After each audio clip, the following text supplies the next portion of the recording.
Good afternoon, and welcome to another episode of Barry is a Wanker. And in this one, I am going to give you a couple other reasons why I believe that Barry Morphew killed his wife and has been covering it up with the assistance of his attorney, Iris Eaton, whatever, the big nose bitch. Anyhow, here we go. Barry's truck GPS doohickeys. I know, not very technological, but I'm smart enough to be able to glean these tidbits out of that. That there were 624 pages of that information admitted into evidence, but during the preliminary hearing, there was only a few pages that the defense wanted to go over and were using to try to exonerate Barry or what have you. And the thing is, that information has been doctored. And I suspect it's been doctored by Barry's team. And that truck information states that, Barry was there in Broomfield on Sunday, but then, whoop, there's a glitch, and, several seconds go by, and then his vehicle is magically 150 miles away in Salida at the evidence yard where it had been taken into evidence at one point. But anyway, it goes from being there in Broomfield to being seconds later transported 150 miles to the impound yard or investigation, the shed thing.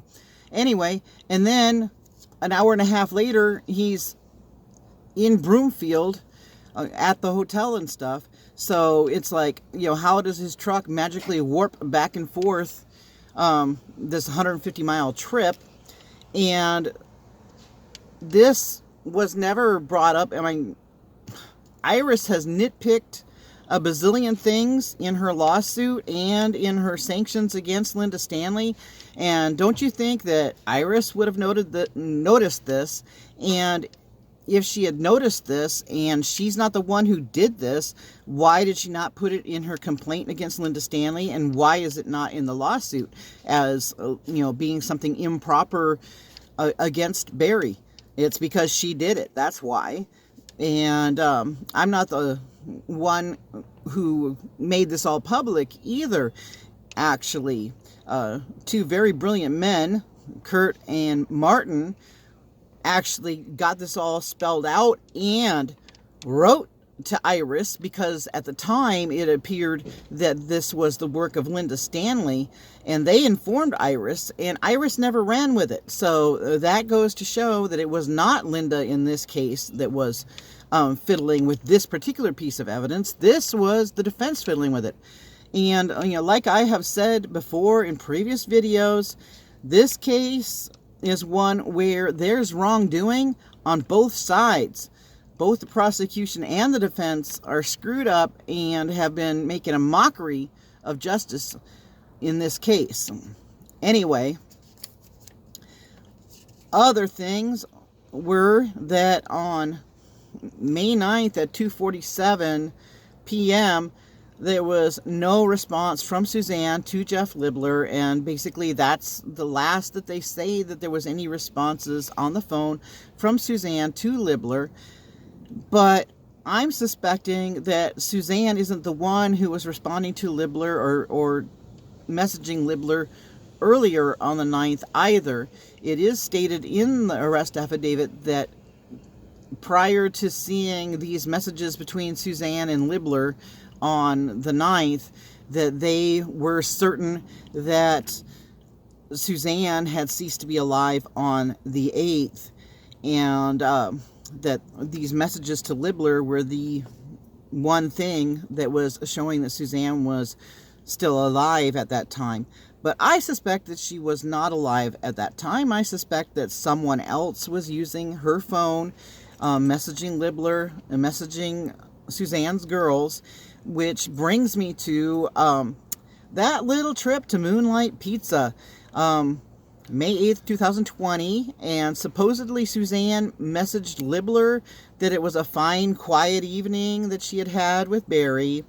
This trip to Moonlight Pizza is mentioned on the arrest affidavit pages 22, 72, and 90. And supposedly Suzanne sent a picture to Mallory of Barry standing outside of Moonlight Pizza. That picture has mysteriously disappeared from media everywhere. I know that it was shared to me before, but now I can't find it either. But anyway, I'm pretty sure that where I saw it was over on Instagram, and I'm now blocked from where I saw it. But I remember when I saw this picture that I was thinking to myself that it looked like it was colder in the picture than it would have been in May. And I'm guessing that the picture was taken earlier, and then someone used it from Suzanne's history and sent it out claiming that it was that night. It's very easy to do that, and like if you post something to Facebook, that even if it's an old picture that you had and you post it, it's going to look like it was posted on that date. So I'm guessing that someone was using Suzanne's phone. I'm guessing that proof of life photo of Suzanne wrapped in the towel, I'm pretty sure that towel is from a resort, and that picture was not new either. And it's quite possible that Libler would have recognized the photo or the timeline of the photo, and that might even be why he said his gang was back. And then he did try to get in touch with Suzanne on Mother's Day, and he never heard from her again. I am guessing, conjecturing, whatever, that these facts, these hard, cold facts that we're looking at, that these show that Barry is a wanker. He killed his wife. Anyway, enjoy the rest of your day. It's a beautiful life. Keep living it.